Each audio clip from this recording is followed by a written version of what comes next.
মুক্তিযুদ্ধের অন্যতম সংগঠক, সাবেক সংসদ সদস্য ও গণফোরামের সভাপতি মোস্তফা মহসিন মন্টুকে আজ রাষ্ট্রীয় মর্যাদায় শেষ বিদায় জানানো হয়েছে। কেরানীগঞ্জে জানাজা শেষে জাতীয় শহীদ মিনারে দেওয়া হয় গার্ড অফ অনার ও সর্বস্তরের শ্রদ্ধা।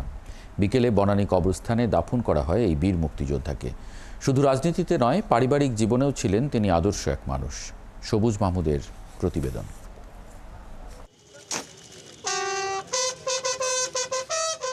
জাতির শ্রেষ্ঠ সন্তানকে জানানো হলো রাষ্ট্রীয় সম্মান। মুক্তিযুদ্ধের সংগঠক, আপসহীন রাজনীতিবিদ মোস্তফা মহসিন মন্টুর প্রতি গার্ড অফ অনারে জানানো হলো শেষ শ্রদ্ধা। কেন্দ্রীয় শহীদ মিনারে ফুলেল ভালোবাসায় সিক্ত হলেন এই বীর মুক্তিযোদ্ধা।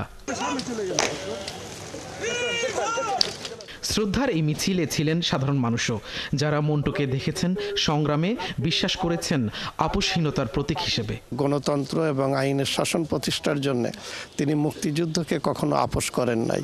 একটি অসাম্প্রদায়িক বাংলাদেশ প্রতিষ্ঠার জন্য উনি জীবনভর কাজ করে গেছেন এবং মৃত্যুর আগদিন পর্যন্ত আমাদেরকে সেই নির্দেশনাই দিয়েছেন। বিগত 15 বছর গণতান্ত্রিক আন্দোলনে স্বৈরাচার এবং ফ্যাসিস্ট সরকারের বিরুদ্ধে যে অপ্রতিরোধ্য আন্দোলন, সেই আন্দোলনে তিনি নেতৃত্ব দিয়েছেন।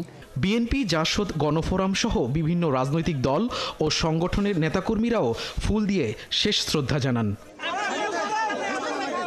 মহাসচিব মির্জা ফখরুল ইসলাম আলমগীরের নেতৃত্বে মন্টুর প্রতি শ্রদ্ধা নিবেদন করেন বিএনপির নেতাকর্মীরা। তিনি গণতন্ত্র প্রতিষ্ঠার জন্য এখানে কাজ করছেন, একটা বড় ভূমিকা পালন করেছেন এবং বর্তমানে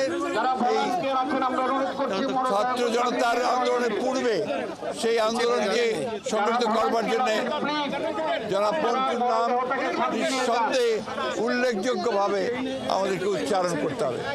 রাজনীতির কণ্টক পথে চললেও মোস্তফা মহসিন পরিবারে ছিলেন শান্ত, ধৈর্যশীল ও ভালোবাসায় ভরা মানুষ। বাবা হিসেবে তিনি অনেক ভালো ছিলেন, একটু স্ট্রিক্ট ছিলেন, বাট এটা আমাদের ভালোর জন্যই উনি স্ট্রিক্ট ছিলেন।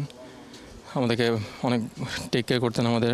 কোন মুক্তিযোদ্ধা অসুস্থ আছেন, কোন রাজনীতিবিদ তার ব্যক্তি জীবনে প্রবলেমে আছেন, উনি ব্যক্তিগতভাবে বাসায় গিয়ে খোঁজখবর নিয়েছেন এবং উনি যতটুকু পারে মানুষের কল্যাণের জন্য কাজ করেছে। এটাই আমরা ছোটকাল থেকে আমরা দেখে এসেছি। বীরের মতো জীবন কাটানো এই মানুষটাকে শেষ সজ্জায় শায়িত করা হয় বনানী কবরস্থানে। দোয়া, চোখের জলে শেষ বিদায় জানান স্বজনরা। সবুজ মাহমুদ, ৭১, ঢাকা।